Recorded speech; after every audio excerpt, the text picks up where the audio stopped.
بطريقة لعمل شوربة الفطر. تابعوا معي الفيديو لحتى تشوفوا كيف عملتها. هلا اول شي انا هون عندي بالمقلاة فطر فريش، قطعته وحطيته بدون زيت وبدون اي شي، حابة احطه بالمقلاية وبشغل عليه النار. رح اتركه من كل جهة ليتشوح شوي، ياخد عندي لون يصير تقريبا لونه بني. ما رح احركه ابدا، رح اخليه مثل ما هو. هيك صار عندي تمام. انا هذا اللون اللي بدي اياه مثل ما انتو شايفين. هلا رح اطفي، رح اقيم نص الكمية احطها بالخلاط واحط عليها كاسة مي واخلطها، والنص التاني رح اخليه حب مثل ما هو. هلا هون حطيت نص الكمية بالخلاط، رح اضيف عليها مي واخلطهم. حط لهم كاسة ونص مي وخلطت الفطر، صار عندي مثل هيك.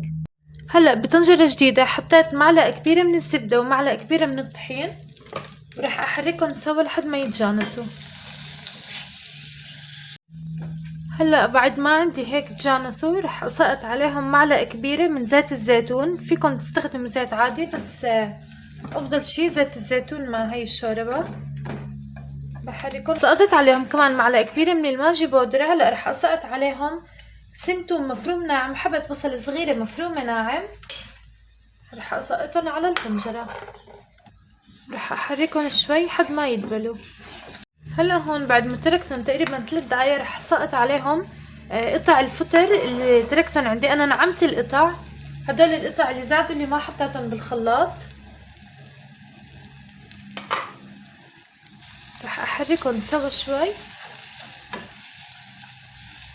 بعد رح ادير عليهم الفطر والمي اللي عملتهم عندي بالخلاط. حطيت رشة اريجانو اللي هو الزعتر الفارسي. رح احركهم شوي واتركهم ربع ساعة تقريبا لحد ما يغلي عندي. هلا بعد ربع ساعة تقريبا، هلا هيك تقريبا عندي الشوربة صارت جاهزة. لحتى يطلع شكله مثل المطاعم يكون لونه ابيض، راح اضيف له اضافة صغيرة. راح احط لها كاسة من كريمة الطبخ، يا اما كريمة جاهزة او فيكم تعملوها بالبيت. انا قبل هالمرة نزلت فيديو كيف بنعملها بالبيت. راح احط كاسة شاي تقريبا من كريمة الطبخ، وراح احركهم سوا واتركهم 5 دقايق.